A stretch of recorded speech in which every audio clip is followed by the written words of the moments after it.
have to go with the wins. That way I can't have you call me and be like, hey, in the middle of the Columbia, my boat ran out of gas. Can you help me out? Like that's definitely what would happen. Welcome in. This be the next chapter, Chris. Absolutely. Welcome into Blazers Game Day. Chris Burkhardt here with you, getting you ready for Blazers versus Bucks. And Blazer fans get a something that they get to anticipate twice a year now, and they get a look at their once legend, their favorite son, Damian Lillard. He's just not wearing the pinwheel anymore. That's unfortunate. But the Blazers taking on the Bucks in Milwaukee. Game 2 of their 5-game road trip, a road trip that started 2 nights ago in Los Angeles, right? Where the Blazers, they fell to the Lakers. And the Lakers didn't have Anthony Davis. They did have LeBron James, though, and LeBron James ended up doing LeBron James things, right? So they did what they did. They took the L. I got to tell you, though, we talked about it after the game. Not upset with this one. I like the way I thought the Blazers fought pretty hard in this one and tried to get back late, right? They were down, didn't let that deter them. They kept running hard, and they made the game late. I mean, they had chances in the waning minutes. It just wasn't meant to be for them, and that's what you want from this young team right now, is to show that they're not going to take that knockout punch, right? They're just going to go. They're going to keep moving forward. We have seen them take the knockout punch. Don't get me wrong. But what we're looking for is the games like that one where even though they lose, they keep coming back every time they get punched. And I did like what I saw from the team at that point. So good on them. And if you're team tank, yeah, if you're team tank, it worked out for you, Brenden. And I know there's plenty of guys and gals on team tank. And so that one worked out. I'm also on team. I want to see wins because I think they're better. I'm anti-tank. You all know that. But let's take a look at what went down in Los Angeles. Again, final score in that one was Lakers 114, Trailblazers 106. And on the Lakers side of things, LeBron James actually had a really good game. He has been knocked a lot lately for having these games, but they're just not efficient, or he's just running to the rim and, overpowering people because that's what he does. Well, in this one, I thought he was efficient everywhere. And not only did he get to the rim, he also made 7 of 10 threes and ended with 38 points, 3 rebounds, 8 assists. I believe there was a stat during that broadcast, too, that he has his highest career three-point percentage against the Portland Trailblazers. Ouch. Might have been also that his highest average per game was against the Trailblazers. LeBron sees the pinwheel on the schedule, and he lights up. Even though he's 60 years old, he can still get it going. So it was a good game from LeBron. Rui Hachimura had 6 points. Jackson Hayes had 4 points and 6 rebounds, starting in place of the injured Anthony Davis. Austin Reeves, 15 points, 28 points off the bench. Not off the bench, but 28 points for Max Christie. Dorian Finney-Smith had 3 points. He's still acclimating to L.A., right? He's the new acquisition there as part of that Brooklyn Nets trade that went down. But again, Lakers did what they had to do, got the win. On the Blazers side of things, a lot to like. Okay, I know it's easy to get upset because the team took an L, but I still think there is a lot to like from this. One of them being the 18-point outburst, matching a career high from Toumani Camara. 8 of 13 from the floor, 2 of 4 beyond the arc, 4 rebounds, 3 assists, and a block shot. And I just love the fact that he's out there getting some scoring. And now you don't want him to be your second or third leading scorer every single night, but on a night like this where he's just getting it going, it's really, really nice to see. Denny Avdia also had a very good Denny Avdia-esque game, 19 points, 10 rebounds, and 4 assists. So a nice double-double from Denny, who just celebrated a birthday. So happy birthday to Denny Avdia. Shaedon Sharpe, 19 points, 5 rebounds, and an assist. 23 points from Anthony Simons. He finished 4 of 9 from beyond the arc. He surpassed Wesley Matthews now, sits alone, third all-time in Trailblazers history when it comes to made three-pointers. Now, there was some not so great sides. I thought DeAndre Ayton only going 3 of 4 with 6 points and 6 rebounds was a pretty terrible stat line, especially considering a guy who had 5 blocks last time they played the Blazers, that's Anthony Davis, right, was out of the lineup. And when you lose a big that can defend the rim like that and they don't really have a replacement, right, you got to attack. You have got to attack the rim. And DeAndre Ayton didn't. And so that's very unfortunate for the Blazers that he couldn't get that going. I think if he could have got the offense going, They might have had a little bit more of a chance there late in that game or throughout. It kept a little bit closer. The biggest lead of the night for LA was 15, and it felt like it kept kind of accordioning. That's a weird word. Where Blazers would cut it, but then the Lakers would push it back out to that 13, 14, 15 point lead. And then there late, the Blazers had a real good chance. It just didn't end up happening for them. But you got to get more from DA, man. You absolutely got to get more from DA. And he's had a good run. He's had some good games as of late. That definitely was not one of them. Donovan Clingan didn't look great either. He had 4 points, 3 rebounds, and a single blocked shot. But I will die on the hill that he needs to be playing more minutes. And he did in this one. He didn't play just 8 minutes. He played 17.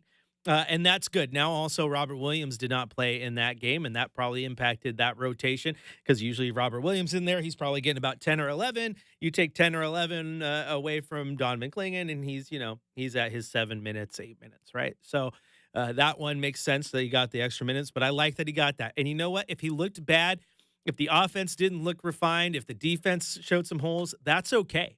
You got to put him in those positions so he can show those things and get better. Absolutely, you do. I think in a game like this, you got to find a way, get him into the paint and feed him the ball. I know he has 2 bricks for hands, right? Like ball security is not his forte, and whenever he does get a rebound, he tends to bring the ball down too quickly, leads to turnovers. But put yourself in those positions so you learn from it. And if there's a guy on this team who should absolutely develop a back to the basket game and be able to punish people down low, it should be the guy who is 7 foot tall, 300 pounds, and just a mountain of a man, right? Get him in there, let him work. If it leads to turnovers, it leads to turnovers. If it leads to missed buckets, it leads to missed buckets. Again, I just want to see him in those positions where he's excelling and he's getting better and he's having a chance to learn. That is very important to me at this stage in the game. And so I like the fact that he got those 17 minutes. Also, 16 minutes from Chris Murray. He chipped in just 3 points. The Blazers did keep pace with the Lakers on the rebounding side of things, 42-43. One of my keys to the game, and that one was winning that rebound battle with Anthony Davis out. You should have been able to attack the rim and attack the rim with some ferocity. They couldn't get that done. Also, a big reason for the Lakers getting out of those leads was the fact that the Lakers had 15 offensive rebounds and Blazers had just 8, right? And so you got to get on the glass. You got to get on the glass. You got to get your second chance points.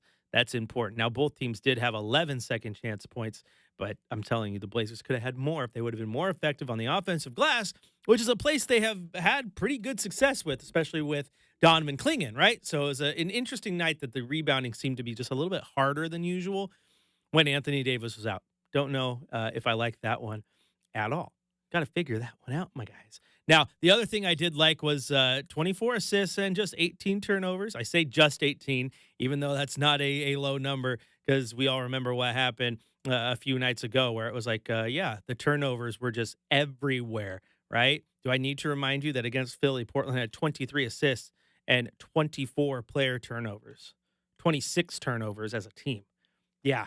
So when you have more turnovers and assists, not good. So I'll say, hey, it was an improvement. They had more assists than turnovers in this one.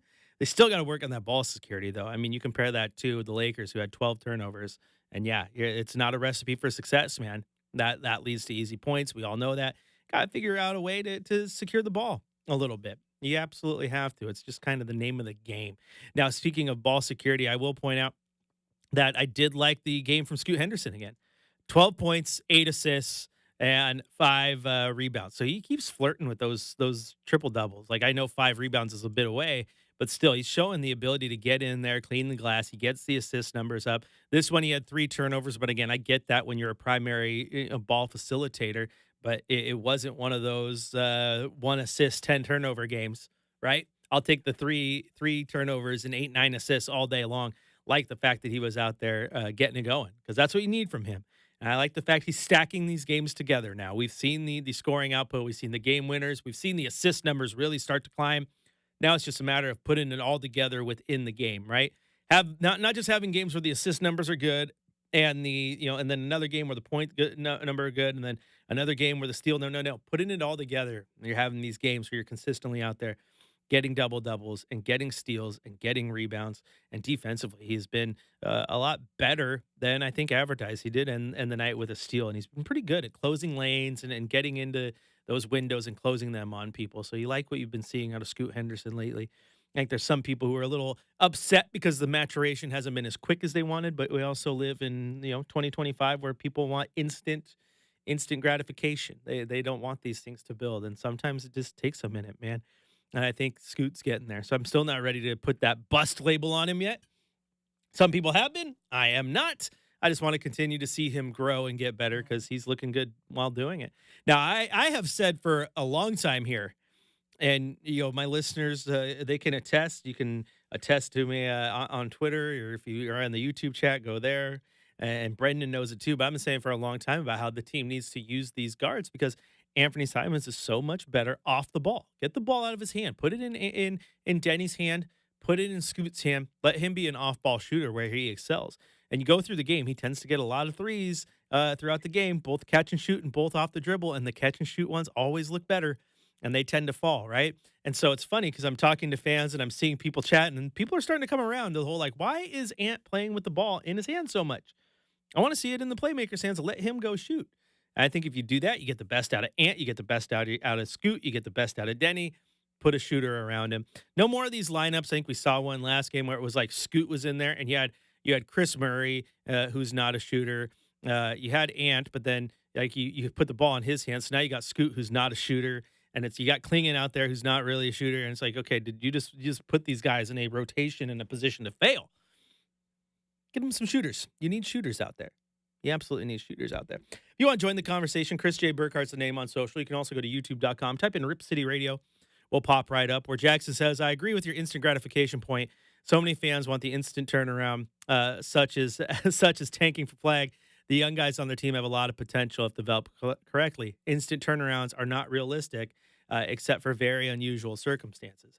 Now, here's the thing, Jackson. I want to look at like even last year's draft, right? Like Brandon Miller's really, really good. Like he was my favorite player that the Blazers should have eyed in that draft because Wemby just wasn't coming to them right at number one.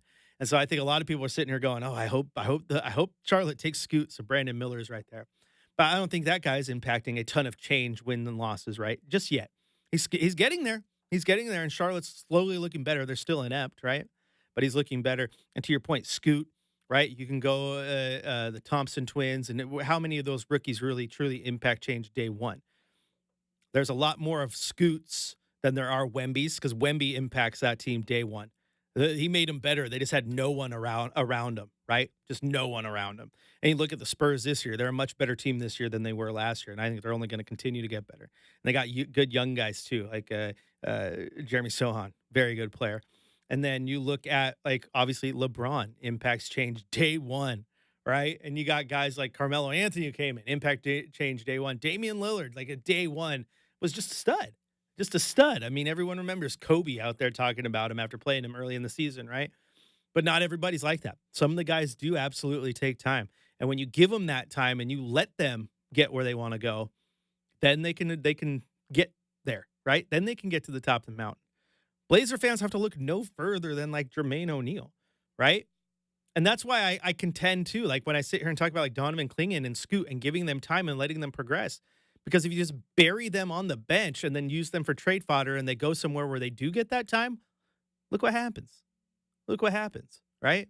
So you got to give them that time to progress and get going. Because Jermaine O'Neal was one, sat here, averaged like 2 points per game for 2-3 years in Portland, then becomes an all-star, right? So guys need to take time. CJ McCollum, he's a certified bucket. He just dropped 50 points. Where was he year 1 and 2? Yeah, he's sitting behind Wesley Matthews, right? These guys take time.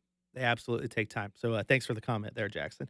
All right, we're going to take a quick break here on Blazers Game Day. When we come back, we're going to head to the Coach's Corner. We're going to hear what Coach Billups had to say following that loss to the Lakers. We're also going to take the time to listen to Denny Avdia, the birthday boy. He sat down with Brooke Olzendam at practice yesterday.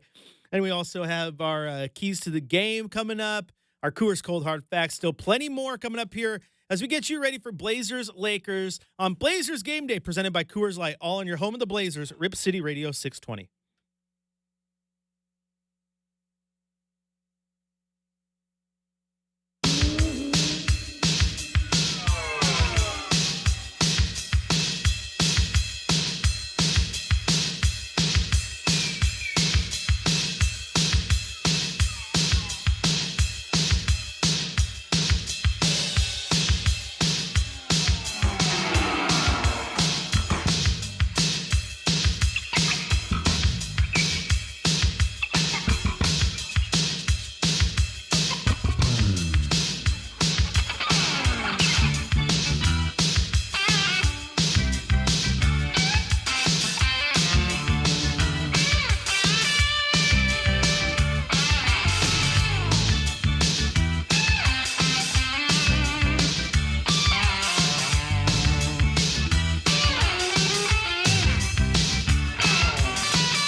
Welcome back into Blazers Game Day. Chris Burkhardt here with you, joined by Brenden Slaughter on the other side of the glass there. And Brenden, uh, I can't not talk college football when you're Of here. Just course. you saw our the Ducks prized 5-star quarterback who put his name in the portal just 2 weeks after signing his national letter of intent. I did. Yeah, Chad and I discussed it a little bit yesterday. What is this nonsense though? Like Yes. I was in Eugene and I didn't feel like enough attention was being paid to me. Yeah, they were prepping for a bowl game, dude. Yeah, it's tough, right? Because Chad asked me about this exact thing on Drive yesterday, and we were talking about it because his journey, and I don't want to butcher his last name, Sagapolte, I think is the closest that I can get to it. But we're familiar with him because, Chris, at one point, he was considered to be a pretty heavy Beavers lean. Oregon State was one of the first schools on him. That didn't work out. He ended up committing to Cal. Cal didn't work out, ultimately ended up at Oregon. Now I'm hearing he's reconsidering Cal and Georgia. I think, not to get on the kid, but I think he's just still figuring out what he wants, and maybe still doesn't know that yet. That's absolutely fair for a young guy. I'm not dogging him in least, but where I am going to dog him a little bit is I did see the tweet. It was interesting. It was interesting timing too. Yeah, it was interesting timing. But if you want a fast track to starting, which it appears he does, I saw someone tweet out like, do these recruits not look at the quarterback room and the depth chart before they just sign the paper and go where they're going? Like, right. Oregon has Dante Moore, who people forget was Dan Lanning's prized recruit year one before he flipped to UCLA, right?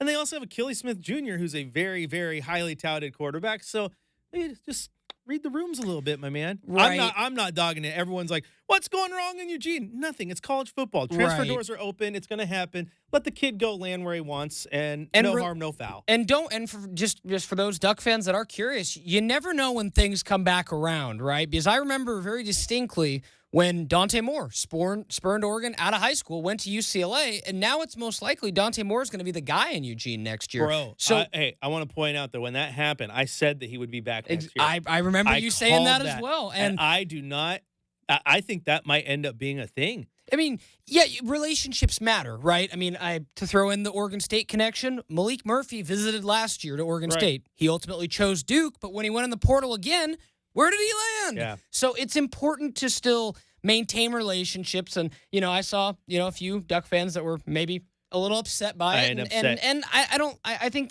you can't blame these kids for looking the situation, especially now, Chris, when it could be like, oh, hey, Jaron is this kid's name. It's like, hey, Jaron, Grandma got a call, and they want you to play for Iowa. Just throwing this out there, purely hypothetical. And going to give her a house. I mean, you know what I mean? There's so many more things to consider now. Yep. So this is why I keep saying that's my TED Talk. We need to start a college football podcast next year because I can get you to rant. Now, a comment here in the YouTube chat. Jesse asked, where are we with Donovan Clingan right now? It seems like the arrow was pointing up until his injury, and it's been a bit of a struggle since returning. And that there's multiple facets to that. Obviously, the injury coming back from that's no fun. I think that is part of the reason that he's just a little bit slower and not moving like he was. But I also think it's completely different when he's coming off the bench rotation. I mean, you can't go through these games to say that Donovan Clingan hasn't looked better starting games. He just has. I think part of that, too, Jesse, is who's around him. I mean, as I mentioned earlier, he's in a lineup the other day that had like Scoot and Chris Murray and Jabari Walker, and it's like you got no shooters around him. He absolutely needs shooters around him. So where he's going to excel is when he's in the lineups that have Denny and Sharp and Ant and Jeremy, and that's when he's going to look his best. The defense is coming. He's had flashes there. The rebounding is going to be what it is. I'm still content. He just needs time, man. He absolutely needs time. And so these days where he gets only 8 minutes really irritate me because he needs to be on the floor. He absolutely needs to be on the floor. That's how you shake off the rust. That's how you get better. There's no amount of practice or treadmill or elliptical or whatever you're going to do that's going to get you in game shape. Running in a game is completely different, right? Getting hit as you're running and practices are cool and you can have intense practices, but has anybody ever I was an athlete. Brenden played sports. Everyone's played sports. Most of this chat's played sports. Has anybody ever had a practice that was more intense than the game? No, it's just not. It doesn't happen, right? Nothing can account for that in-game action. And that's why I think Donovan Clingan needs to get out on the floor. Now, I Wanna do see him have to progress. ask, Chris, because you opened the door here. I'm curious. Yep. There had to have been some times that for you, marching band practice was as intense as a game day. That has to have been close. Or am I just completely misreading? I have no idea. So just guessing. That's different though, because marching band kids are just built different. Okay. I feel it. Okay. See, but that the difference in that, you make a good point, but the difference in that is it's not you versus the other team. It's you versus you, and hitting all your Right. and you have your 8-minute long show, and at practice you're going step to step, which is easy, but then you get to the end of practice and you do the entire show, and then coach makes you do the entire show again. I said, Yeah, I'm bringing back memories yeah, for and then you, man. You do it 3 or 4 times, and it can be intense, but it's still not as intense or as thrilling or as blood pumping as when you're on the field on a game day in front of 60,000 people. For sure. Like no performance matches it, right? And so there's different intensities that come with that. But thank you for, showing some respect to the band kids. Absolutely, man. I gotta respect my homie over there. You know All it. right, we're running long. We still got to get the coach. So go ahead, Brenden, hit that coach's corner open. For the latest on tonight's lineup, injuries, and matchup, let's head to the Coach's Corner with Chauncey Billups. Coach, that was a real cute little celebration for Denny. Can you take us through that and what it probably means to him? Yeah, I mean, it does. I mean, Denny, he's ours. You know what I'm saying? He's ours, and he turned 24. It's a great. We get him a nice cake. We had a rookies sing on the airplane, all type of things. I mean, we celebrate those things, Again, we're together so much, Brooke, like we really is family. So, like, everybody's away on their own birthday. They're away on the holidays a lot of times. They're away, so you got to celebrate those moments, and make everybody kind of feel at home. So it was good, Today was Denny's birthday, and we celebrated him as best we could. You just said he's ours. That, hit me hard in the heart. Is that just, a testament to what this team is about? It is. I mean, when again, I spend more time with these guys than I do my own family most of the times, and vice versa. And so when you get to that point, you get to know each other so well, and you get to know what everybody likes, doesn't like, and boom, you celebrate. That's what it's all about. I mean, look at him. It's his birthday. He's running around handing out cake to everybody. It's just, that's what it is. That's who he is. Looking to tomorrow, and the Milwaukee Bucks obviously taking on a player you know very well. How do you prepare for Damian Lillard, et cetera? I mean, he's obviously a nightmare to prepare for. I mean, in so many ways that he can impact the game and hurt you. We'll try everything like we do with all great players, But he'll be motivated, and he'll try to, play well like he always does. Probably have a little extra motivation. So more than anything, it'll just be fun, And it's nothing more fun than winning a game. So let's try to win it. And then following that, I know it's one game at a time, but heading back to Detroit, we're going to be there for quite a stint. Are you looking forward to that time? Yeah, always. Detroit has always been like a home away from home for me, so it'll be fun to go back. I'm going to go to the Lions game the night before. Yeah, I'm going to go to the Lions game. That'll be fun. I went to a lot of Lions games over the course of my time there, and they were never really that good. But it was so much fun to go see because the sport was incredible. It was enormous. So now that they're good, it'd be fun to go see the game, but it's always good to go back and just shed love to that community that I am still a part of. I'm embarrassed to say I don't know who they're playing. Who are they playing? Minnesota. Oh! They're playing Minnesota, and they're both 14-2. Wow. And the winner basically gets the number one seed in the bye, so it'll be fun. They'll need you there. Yeah, no, they won't need me. They're already good. And there you hear Coach Billups. That was at practice yesterday. He's going to be at the Detroit Lions game. I'm jealous, Minnesota Chris. I'm game. not going to lie. Travis tried to get in, but he couldn't get in, Brenden. He tried to get a media credential, and Yeah. they said, hey, we'll put you in the auxiliary box, it doesn't have a view of the field, but we can get you in. And yeah, he's like, thanks, but no I'd be thanks. rocking that credential, Chris. Be like, yeah, I'm just gonna head down the concessions real quick and just like constantly just be on the move, kind of a thing. Hey, but always- that yeah, that always be game moving. Sunday night's gonna be something else. Always be moving. Except I'm a little irritated because I'm in the championship game in my fantasy league, and it's the 2-week aggregate score. And the guy I'm playing has Jared Goff. I'm like, really? Like you Oh. had to have a quarterback on a team that actually matters.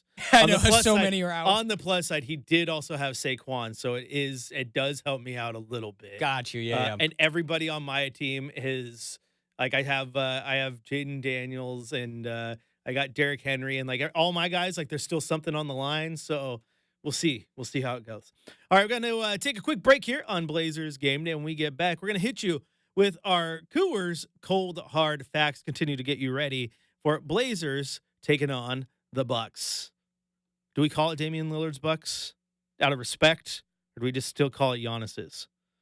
Do we acknowledge that Damian Lillard's in this game? How we feeling on Dame, fans? 1 year later. Let's talk about it when we return here on Blazers Game Day, presented by Coors Light on your home of the Blazers, Rip City Radio 620.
Welcome back into Blazers Game Day. Chris Burkhardt here with you. You can follow us on social, Chris J. Burkhardt, B_slot for the man Brenden Slaughter on the other side of the glass. Continue the conversations all day long.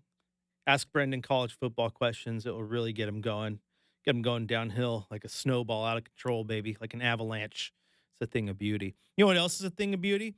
Coors Cold Hard Facts. It's time for that right now. It's time for the Cold Hard Facts. Presented by Coors Light, Mountain Cold Refreshment. Choose chill. Celebrate responsibly.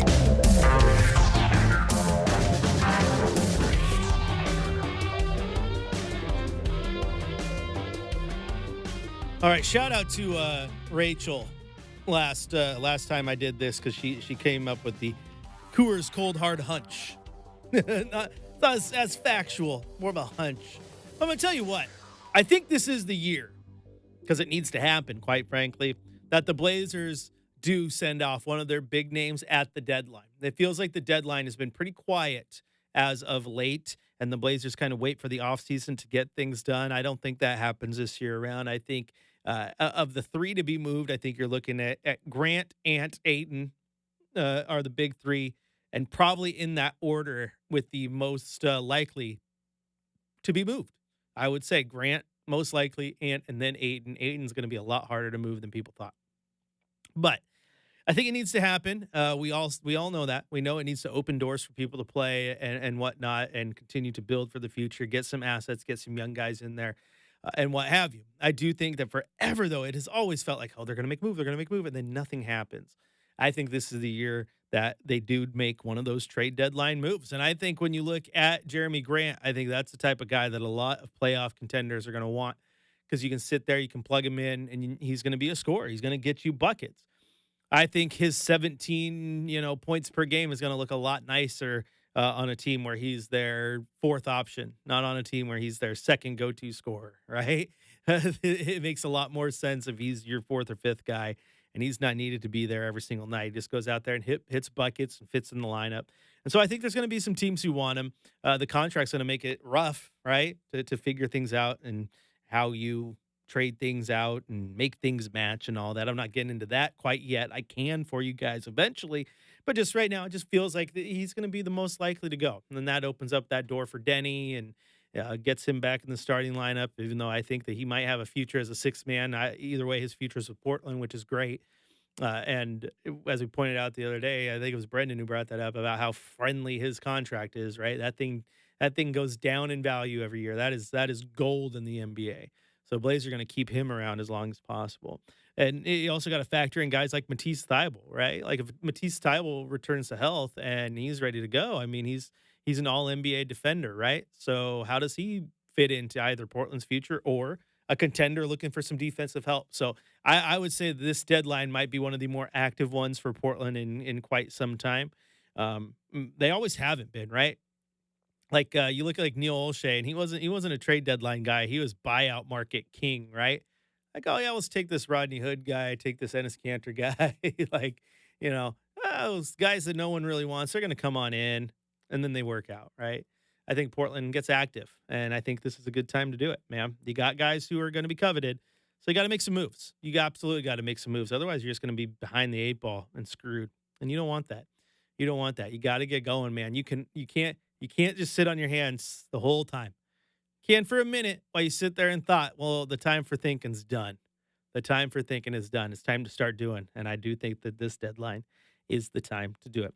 This is Blazers Game Day. Chris Burkhardt here with you. Blazers in Milwaukee to take on the Milwaukee Bucks tonight. Game 2 of a 5-game road trip. How are we feeling there, Blazer fans? How are we feeling on our guy Dame? Does it still feel weird to see him lining up in a Milwaukee Bucks jersey? I know it hurt and I know it stung for a while, man, but I have talked to a lot of Blazer fans who've come back around. Now they have a favorite Eastern Conference team, and they follow Dame. So this will be a good night, I think, for Blazer fans. Get a chance to see Dame, get a chance to see the Blazers, but then it might sting if he goes off for like 50 and the Blazers lose. And you're like, yeah, what could have been? Because here's the thing. CJ McCollum just went off the other night, Brenden. He went and dropped a 50 yep. piece. He's still got it. So the Blazers, the two guys they let go, they can score in bunches, and we'll see how it goes tonight for your Portland Trailblazers. One thing is interesting though about Damian Lillard is everyone recalls the Miami fiasco, right? The whole Damian Lillard wants out. His preferred destination is Miami. Well, Miami fans at the time, right? They kept saying, Brenden, how, Portland really should just trade him to where he wants to go because, they should take a lesser offer to send him there because it's going to mean a lot to him and it's going to speak wonders around the league. Well, they're not singing the same tune about Jimmy Butler now that Jimmy Butler wants out, right? No, they're not. They're not saying, oh, yeah, we should just take whatever low ball offer we get just to make sure we do right by him because he did so well. No, they're more like, no. That's not how this works. So welcome to that hell that you guys put yourself into. And, Joe Cronin kind of, get you going. It's kind of, it's crazy. Kirk says Tyler Hero is an all-star. Should have. No, Tyler Hero's not who you're trading for Dame. Tyler Hero scores in bunches, does nothing else. Is his shot great this year? Absolutely. Does he light it up? Absolutely. Does he torch you from three? Absolutely. I need more than Tyler Hero in a Damian Lillard trade. Also, if you are telling me, Kirk, at the same time, the reason you don't want Tyler Hero in that deal is because you as a front office, and you have to put yourself in the front office's shoes for a second. It's so easy to look at Tyler Hero and say he's a stud because he is. He is right now. But you had Shaden Sharp. That's the guy that you want to be the future of your two-guard spot. You don't want Tyler Hero. You want Shaden Sharp. So they're not going to go in and jeopardize that. They're going to build it around the guys that they wanted. That's why Tyler Hero was a non-starter. And that's people didn't want to hear that. Miami fan didn't want to hear it, but that's why that was a non-starter. Absolutely not. You have a plethora of guards you're already trying to figure out and move on from. Bringing in another one just didn't make sense. It just did not make logical sense, right? And then again, Tyler Hero is the better version of Ant right now, just because Ant is taking the downside, right? But he lights up the scoreboard, and he does so very, very well. He just doesn't do much else. Hero we didn't want because we liked Ant better. No, Ant has always been on the outs here. This has not been a future with Anthony Simons in it, even at the time you were looking to trade Dame, because you had just drafted Scoot, and you had Shaden Sharp. You had your core of the future that you wanted to build around. But I said it then, and I'll continue to say it now. My thing is not trading on that. And at the moment, in the vacuum of the moment, was a similar player as Hero. Hero has taken the steps. He's better than Ant this year at least, right? And we'll see where that continues to go. But again, high scoring guard who doesn't do much else. They're just not valued. And that's not an anti-Hero thing. That's not an anti-Ant thing. That's just kind of how the NBA is. It's interesting. I do like Tyler Hero's shot, though. He throws flames. All right, we're going to take our final break here. When we come back, time for our keys to the game. We're going to do that, get out of here, get you ready for Bucks Blazers, have some fun. Still got a pregame show coming up, tip-off coming up in a little over an hour right here on your home of the Blazers, Rip City Radio 620.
You have got to take care of the ball. Otherwise, Giannis is going to get downhill. And if he gets downhill, you're toasted. Third, guard Dame. Welcome to the land of in the gym is Dame range. And now you're on the other side of it. You've seen it happen. Twice now? Welcome back to it. It's not fun. It's not fun. He might be one of the hardest guys to guard in the league. Guard him. Guard him. Giannis is going to get his too, but this team's going to find ways to kill you. Brooke Lopez can still shoot it. Maybe Patty C will have a Blazer revenge game. You never know. But, Damian Lillard, he's going to be hitting it from the logo at some point. All right. Those are my keys. I want to see how good this Blazer team does tonight. Kirk is still going heavy-handed on Tyler Hero. That's good. That's good. I like Tyler Hero. I want to point out that I did say that my take on that is not an anti-Tyler Hero take. Like, Tyler Hero is good. Shoots the ball incredibly well. As you pointed out, he gets the rebounds. His assist numbers are better than advertised. But he's a one-side of the ball player. And again, history shows in the NBA how much that is valued. If you are only an offensive player, you're not coveted a ton when it comes to trademark. You're coveted for the team you're on. And there's teams who want you, but the assets it takes to get you. Why do you think everyone in Blazer fandom's like, oh, they undersold on CJ McCollum? No, they didn't. It was the market for a guy who plays one side of the ball. And then I still don't understand why you would trade for Tyler Hero when you drafted two guys at the guard position. That was my take back then. It's my take now, Kirk. I stick to it. Your opinion, though, totally valid. I appreciate the discourse, man. As always, makes the show fun. But the music's going. I got to get out of here. I'm running out of time. My back's against the wall. But don't go anywhere, because coming up across the Trailblazers audio network, Chad Dewing, you have your Trailblazers pregame show. And then 5 o'clock, tip-off Blazers Bucks right here on Rip City Radio 620. And when it's all said and done, come right back here for the fifth quarter, where we're talking hypothetical trades, players we love to see, and hopefully breaking down a Trailblazers win.